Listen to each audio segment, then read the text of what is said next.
హైదరాబాద్లో జర్నలిస్టులతో సహా వివిధ వర్గాలకు గతంలో ప్రభుత్వం ఇళ్ల స్థలాలు కేటాయించాలని ఆ కేటాయింపును రద్దు చేస్తూ సుప్రీంకోర్టు ప్రధాన న్యాయమూర్తి జస్టిస్ సంజీవ్ ఖన్నా అలాగే జస్టిస్ దీపాంకర్ దత్తా ధర్మాసనం తీర్పునివ్వడం ఒక విధంగా చాలా దిగ్భ్రాంతి కలిగిస్తూ ఉంది, ముఖ్యంగా జర్నలిస్టులకు.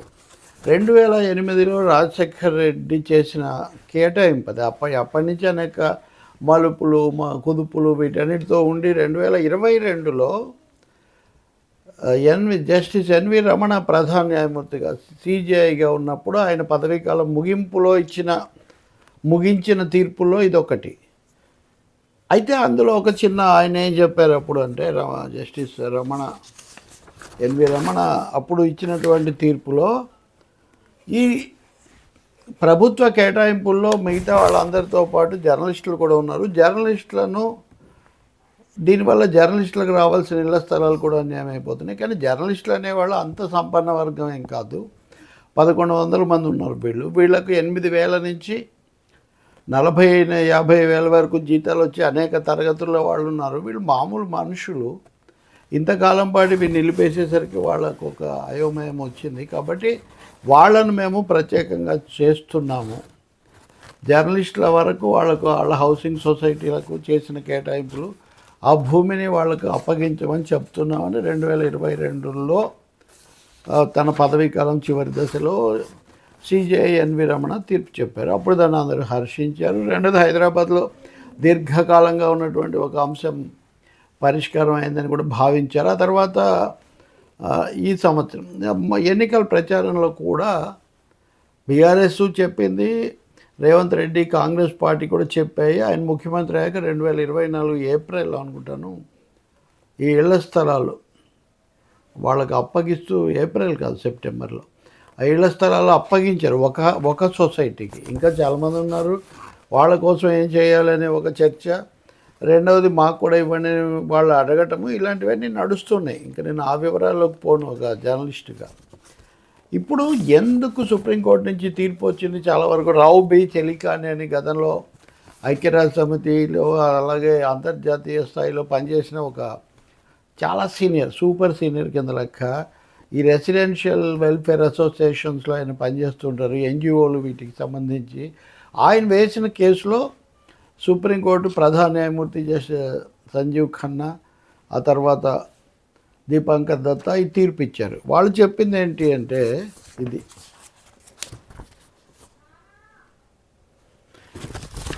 Preferential allotment to a few elites promotes inequality. అంటే కొద్దిమంది పై తరగతులకు చెందిన వాళ్ళను విడదీసి ఇలా కేటాయింపులు చేయటం అనేది అసమానతలు ప్రోత్సహిస్తుంది అని చెప్తూ అసలు ఆ ల్యాండ్ అలాట్మెంట్, ఆ కేటాయింపు చేసినటువంటి నిర్ణయాన్నే రద్దు చేసింది. ఇక్కడ ముఖ్యమైన మార్పు, సిజేఐగా ఎన్వి రమణ ఇచ్చిన తీర్పులో వీళ్ళేం కులీనులు సంపన్న వర్గాలు కాదు, కాబట్టి వీళ్ళని విడదీసి వీళ్ళకి ఇవ్వచ్చు అని చెప్పారు. కానీ అటువంటిది ఏమీ పాటించకపోగా మొత్తంగా వీటిని రద్దు చేశారు. పైగా పూర్తి తీర్పుకి ఇది లోబడి ఉంటుందనే అంశం కూడా ఎప్పుడు సుప్రీంకోర్టులో న్యాయస్థానంలో అది ఉంటుంది కదా.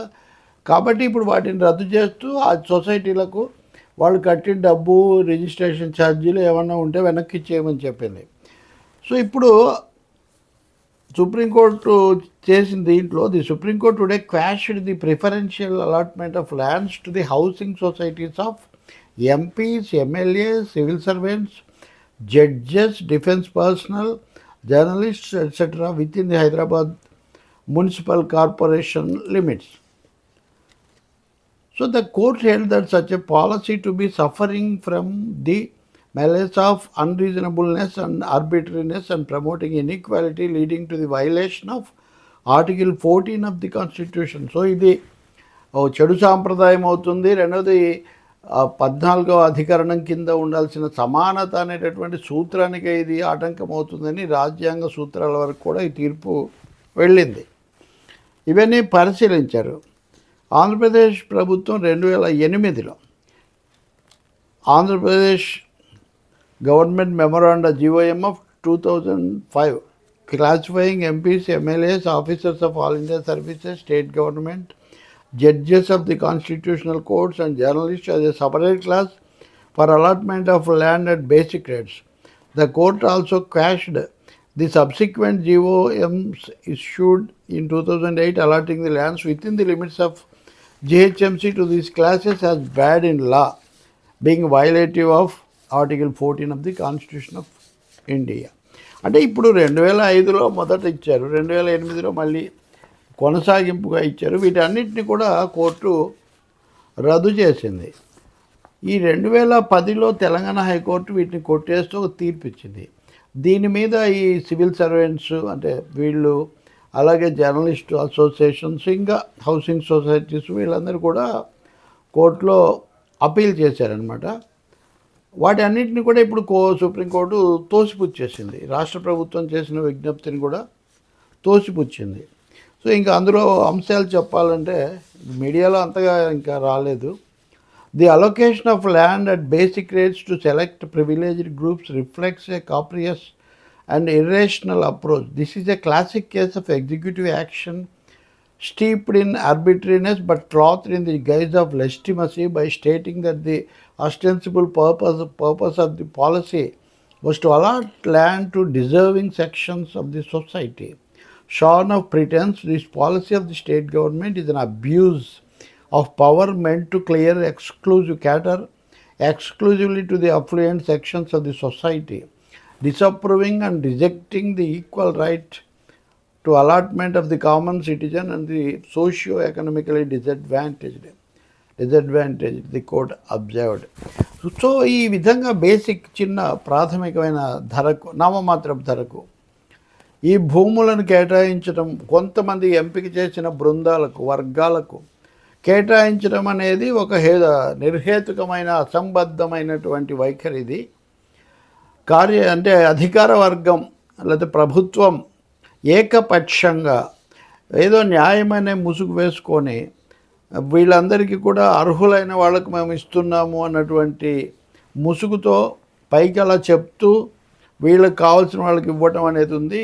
ఈ పైకి ఉన్నటువంటి కపటత్వాన్ని తీసేస్తే రాష్ట్ర ప్రభుత్వం అనుసరించిన ఈ విధానం అధికార దుర్వినియోగమని, కేవలం సమాజంలో ఉన్న సంపన్న వర్గాలను మటుకే అందేటటువంటి లక్షణమని చెప్తుంది. అలాగే ఇది సామాన్య పౌరులకు, ఆర్థికంగా సామాజికంగా వెనకబడిన వాళ్లకు కేటాయింపులు చేయడానికి సంబంధించిన సమానతా సూత్రాన్ని కూడా ఉల్లంఘిస్తూ ఉంది అని ఈ తీర్పు జస్టిస్ ఖన్నా చెప్పారు, CGI. The land is finite and highly valuable resource, particularly in densely populated urban areas where access to land for housing and economic activities is increasingly scarce. When the government allocates land at discounted rates to the privileged few, it engenders a system of inequality, conferring upon them a material advantage that remains inaccessible to the common citizen. This preferential treatment conveys the message that certain individuals are entitled to more, not due to the necessities of their public office or the public good, but simply because of their status. Such practices foster resentment and disillusionment among ordinary citizens who pursue these actions as corrupt or unjust, thereby eroding trust in democratic institutions. The policy undermines solidarity and fraternity, reinforcing societal hierarchies rather than actively working to dismantle them. So ఇవి తీవ్రమైన వ్యాఖ్యలే. భూమి అనేది ఎప్పుడు చాలా కొరతగా, పరిమితంగా ఉండేటటువంటి అమూల్యమైన వనరు లాంటిది. ముఖ్యంగా జనసాంద్రత, జనాభా ఎక్కువగా ఉండేటటువంటి నగర ప్రాంతాల్లో ఇది మరింత సమస్య.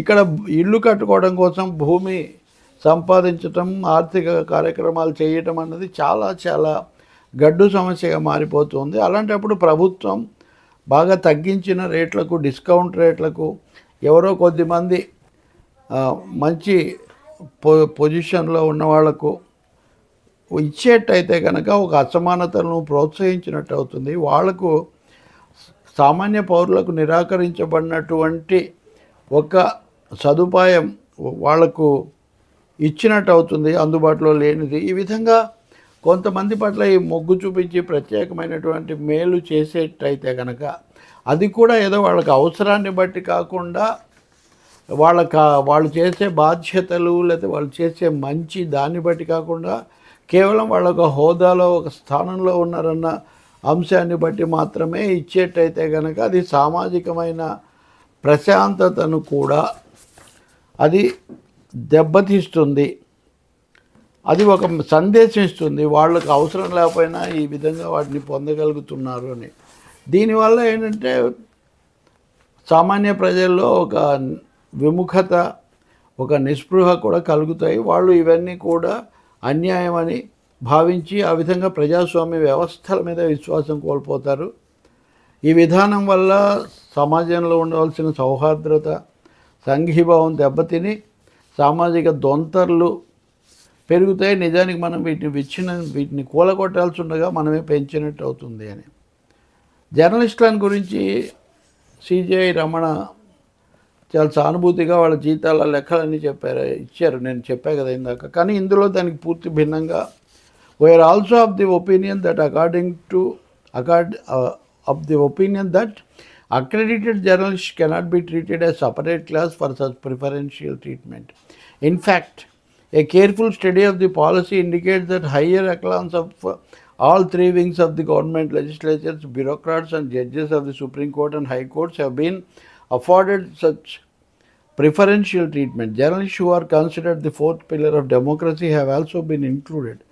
These four pillars of democracy are expected to act as checks and balances an arbitrary exercise of state's power. However, the distribution of such extraordinary state benefits renders nugatory the very optics of healthy checks and balances within their system. అంటే ఇంకొంచెం లోతుకు వెళ్ళారు.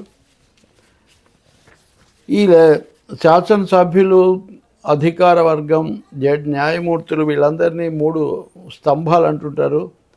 జర్నలిస్టులు అనేవాళ్ళు నాలుగో స్తంభం అంటారు. వీళ్ళందరూ కూడా ప్రజాస్వామ్యంలో వచ్చే ఒడుదుడుకులు, తప్పొప్పులు చక్కదిద్దాల్సినటువంటి, సమతుల్యం చేయాల్సినటువంటి బాధ్యతలో ఉంటారు. అందువల్ల వీళ్ళకే ఇవి ఇవ్వడం వల్ల ఎవరైతే వీటిని సమతుల్యం చేయాలో వాళ్ళే దానికి గురైనట్టుగా అవుతుంది. వాళ్ళకి అట్లాంటి అసాధారణమైనటువంటి సదుపాయాలు కలిగించడం వల్ల అసలు బ్యాలెన్స్ కూడా పోతుంది. జర్నలిస్టులను ముఖ్యంగా అక్రెడిటెడ్ అంటే గుర్తింపు పొందిన జర్నలిస్టులను ఒక ప్రత్యేక తరహాగా మనం ఏం చూడడానికి లేదు. ఇది ఖచ్చితంగా సిజేఐ రమణ చెప్పిందని పూర్తి భిన్నం. Thus, the core framework of these policies suffers from the malice of unreasonableness and arbitrariness. It reeks of colorable exercise of power whereby policymakers are bestowing valuable resources to their peers and ilk, triggering a cycle of illegal distribution of state resources. The state holds all its resources in trust for its citizens to be utilized in larger public and social interest. The state, including the three organs, legislature, executive and the judiciary, are de facto trustees and agents, repositories which function and govern for the benefit of the citizens who are the beneficiaries. So, దీంట్లో కీలకమైన అంశం ఏంటంటే ఏకపక్షంగా అసంబద్ధంగా వ్యవహరించడమే, అధికారాన్ని సందేహాస్పదమైన, విమర్శనాపాత్రమైన రీతిలో ఉపయోగించి తమకున్నటువంటి తమ చేతుల్లో ఉన్న అతి విలువైనటువంటి వనరులను కావలసిన వాళ్లకు ఇచ్చుకోవడం, దాని ద్వారా ఒక చట్టవిరుద్ధమైన ఇల్లీగల్ డిస్ట్రిబ్యూషన్ అని కూడా అన్నారు. చట్టవిరుద్ధమైన పద్ధతిలో ప్రభుత్వ వనరులను పంచిపెట్టడమే ప్రభుత్వం సామాన్య ప్రజల కోసం ఈ వనరులన్నిటికీ కూడా ఒక అజమాయిషీదారుగా ఉంటుంది. ఈ మూడు తరగతులు కూడా మూడు అంగాలు, శాసనసభ, శాసన, కార్యనిర్వాహక, న్యాయ వ్యవస్థ అన్నవి నిజానికి ఆ ట్రస్టీలు లాంటివి. కానీ వాళ్ళు పౌరులకు కాకుండా వీళ్ళకి ఇవ్వటం ఏంటి అని చెప్పారు. ఇంకా వివరంగా కూడా ఇంకా చాలా పెద్ద తీర్పు ఇది ఒక్కటి చెప్పేస్తాను. We are of the opinion that judges of the supreme court and high court, MPs, MLAs, officers of AIS, journalists, etc. cannot be all India services, cannot be treated as separate category for allotment of land at a discounted basic value in preference to others. The object of the policy perpetuates inequality. The policy differentiates and bestows largesse to advantaged sections groups by resorting to discrimination and denial. It bars the more deserving as well as those similarly situated from access to land at the same price. It promotes social economic exclusion to favor a small and privileged sections groups. The policy does not meet equality and fairness standards prescribed by Constitution. So ఇది ఈ విధంగా కొద్దిమంది పట్ల ప్రత్యేకత చూపించడం వల్ల సమానత్వం పోయి ప్రభుత్వమే వీటిని పెంచినట్టు అవుతుంది. కానీ అదే సమయంలో ఇవి ఏదో కొద్దిమంది కోసం ఉపయోగించకూడదు. State has the discretion and duty under constitution to distribute its resources to marginalized sections of the society or other eminent and deserving personalities to the extent necessary to discharge their public functions. Personalities who contribute to the nation's progress to excellence in sports or other public activities may also be compensated through reasonable and non-arbitrary distribution of state largesse. We would like also to clarify that a policy or law allotting land to public servants may be justifiable provided such allotment is within the confines of Article 14. Unless the classification satisfies the twin-prong test and substantiative equality benchmark, etc. So అసలు ఇవ్వకూడదని చెప్పలేము. ప్రతిభ చూపించిన వాళ్ళకు, సేవ చేసిన వాళ్ళకు, ప్రత్యేకమైన పరిస్థితుల్లో ఉన్న వాళ్ళకు ఇవ్వచ్చు. కానీ అదే 14వ అధికరణం కింద సమానత సూత్రాల పరిధిలో అది ఉండాలి, అంతకంటే భిన్నంగా ఉండకూడదు. తన ఇష్ట ప్రకారం ప్రభుత్వము రాజ్యము చేయకూడదు అని న్యాయమూర్తులను కూడా ఇందులో కలిపారు. ఇచ్చింది సుప్రీంకోర్టు అయినప్పటికీ ఇంతకుముందే కొంతమంది న్యాయమూర్తులు తమ వేసినటువంటి పిటిషన్లను ఇంతకుముందే వెనక్కు తీసుకున్నారు. సరే, ఇదంతా అన్నారు. ఇప్పుడు ఏం జరుగుతుంది ఇది ఫ్యూచర్? ఈ తీర్పులో ఏం చెప్పారు అంటే, while cancelling the allotments the court passed an order of restitution and directed the cooperative societies and their members as the case may be will be entitled to the refund of entire amount deposited by them, including the stamp duty and the registration fee paid by them, along with the interest which may be quantified by the State of Telangana. The rate of interest will not exceed the Reserve Bank of India's rate of interest applicable from time to time, as may be deemed fit by State of Telangana. The lease deeds executed by State of Telangana in favor of societies members will be treated as cancelled. Similarly, development charges expenses paid by the cooperative societies members as reflected in the books of accounts of the cooperative societies by members duly certified by the income tax returns will be refunded to them along with the interest at the rate specified. It will be open to the State of Telangana to deal with the land in the manner it deems fit and proper and as per law, keeping in mind the observations and findings recorded in this judgment. కాబట్టి ఇప్పటి వరకు ఇప్పటికే చేసినటువంటి కేటాయింపులు అవన్నీ కూడా రద్దు కావాలి. వాటి కోసం వాళ్ళు కట్టినటువంటి డిపాజిట్లు, రిజిస్ట్రేషన్ ఛార్జీలు, స్టాంప్ డ్యూటీలు ఇటువంటివన్నీ వెనక్కు చెల్లించాలి. ఇంతకాలం ఈ డిపాజిట్ల మీద సమకూరిన వడ్డీ రిజర్వ్ బ్యాంక్ వడ్డీ రేట్ల ప్రకారం లెక్కేసి ఆయా కాలాల్లో ఎంత ఉందో దాని ప్రకారం అది ఇవ్వాలి. అలాగే వాళ్ళు డెవలప్మెంట్ కోసం పెట్టిన ఖర్చులు ఏమైనా ఉంటే వాటిని కూడా వాళ్ళు ఇన్కమ్ ట్యాక్స్ అథారిటీస్ దగ్గర వాటిని చెక్ చేయించి ఆ డబ్బులు కూడా వాళ్ళకి ఇవ్వాలి. భవిష్యత్తులో తెలంగాణ ప్రభుత్వం మేము మా పరిశీలనలు దృష్టిలో పెట్టుకొని చట్టబద్ధంగా మాత్రమే ఇలాంటి కేటాయింపులు చేయాలి. మరి ఇదొక సంచలనమే, షాకింగ్ జడ్జిమెంటే. పైగా ఒక సెక్షన్కే, మిగతా వాళ్ళు కొంతమంది వెనక్కి వెళ్ళారు, రకరకాలుగా ఉంది. కానీ ఇది జిహెచ్ఎంసీ పరిధిలో మటుకు ఇది ఒక పెద్ద పరిణామం. ఇచ్చింది ఇంకా ప్రధాన న్యాయమూర్తి కనుక బహుశా దీని మీద ఇంకా మళ్ళీ కొత్తగా అడిగేదేమీ ఉండకపోవచ్చు. పైగా ఈ గత ప్రభుత్వము ప్రస్తుత ప్రభుత్వం కూడా కోర్టు చెప్పింది కాబట్టి వాళ్ళు చేశారు, ఈ ప్రభుత్వం చేసింది తప్ప కోర్టే కాదన్న తర్వాత ఇప్పటికిప్పుడు వాళ్ళు తక్షణమే దీన్ని ఏమీ చేయలేకపోవచ్చు. వీళ్ళకి ఇవ్వనక్కర్లేదు, వీళ్ళు ఉన్నత వర్గాలు అని చెప్తున్నటువంటి మాట కూడా ఉంది. కాబట్టి ఇప్పుడు ఎవరికి ఇళ్ల స్థలాలు ఇవ్వాలన్నా వాళ్ళను ముందు వాళ్ళు ఉన్నత వర్గాలు కాదు అని చెప్పాల్సిన పరిస్థితి ఏర్పడుతుంది. సిజేఐగా రమణ చేసింది అదే. వీళ్ళు అంత ఉన్నత వర్గాలు ఏం కాదు, వీళ్ళకి 8,000 నుంచి 40,000 జీతం వస్తుంది, పైగా వీళ్ళు అనేక రకాల పని చేస్తారు, ఇట్లాంటివన్నీ ఆయన అందులో రాశారు జస్టిఫికేషన్ కోసం. దాన్ని ఇప్పుడు కొట్టేశారు. చూద్దాం మరి. ఇప్పుడు రాని సంఘాలు కూడా అనేకం ఉన్నాయి, అనేక రకాల విమర్శలు అభ్యర్థనలు వాళ్ళ నుంచి కూడా ఉన్నాయి. ఇవన్నీ దృష్టిలో పెట్టుకొని మరి రేవంత్ రెడ్డి ప్రభుత్వం ఏం చేస్తుందో చూడాలి. బహుశా జడ్జీలు, ఎమ్మెల్యేలు, ఎంపీలు, ఐఏఎస్లు ఇటువంటి వాళ్ళకి సంబంధించి మటుకు ఇంక ఈ సమస్య ఉండకపోవచ్చు.